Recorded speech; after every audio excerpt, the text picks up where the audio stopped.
And so in some sense, you want a goal that you can never attain. So you can always move closer to the goal that recedes as you move towards it. You think, well, that's frustrating. It's like Sisyphus pushing the rock uphill.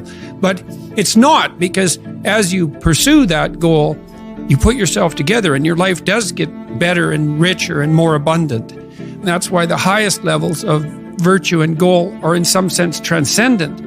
You want them to be above everything you're doing so you can continually move towards something that's more sublime and better. That's what you are. You're here to live, not to sleep. And the problem with the vision of Mai Tais on the beach is that, well, first of all, that's a vision of drug-induced unconsciousness. Second, it's only going to work for about a week. Third, you're going to be a laughingstock in a month and depressed and aimless and goalless. You want a horizon of ever-expanding possibility. And so it does happen to people because they've staked their soul on the attainment of an instrumental goal. And it can be a pretty high-order goal, but then you think, now I'm there, now what? Well, the answer can't be, well, I'm going to live in the lap of luxury and never have to leave the faith. What do you want to be, a giant infant with a gold bottle? You never have to do anything but lay in your back and suck. It's like, you see the problem with that as a conceptualization. It's no, you want to be like an active warrior moving uphill with your sword in hand. And that's dynamic, that's exciting.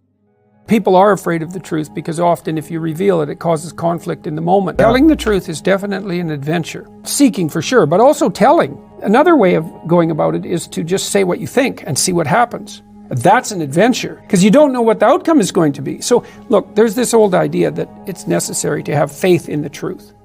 And so here's a way of thinking about that. Someone asks you a question and you might think, well, here's the outcome I want, and so here's how I'm going to answer that question. So that's one way of approaching it. But another way of approaching it is, you ask me a question, I'm going to think about the answer, and I'm just going to tell you what I think. And it doesn't matter what the outcome is, because I'm willing to see what the outcome will be, predicated on the idea that there isn't a better outcome than the one that truth produces.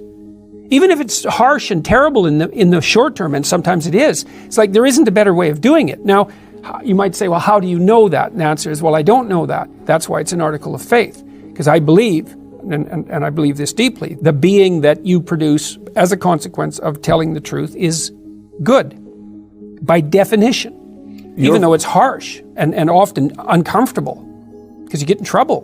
One of the things that I've really learned recently, or learned to articulate better, is that there's a very tight relationship between aspiration and responsibility.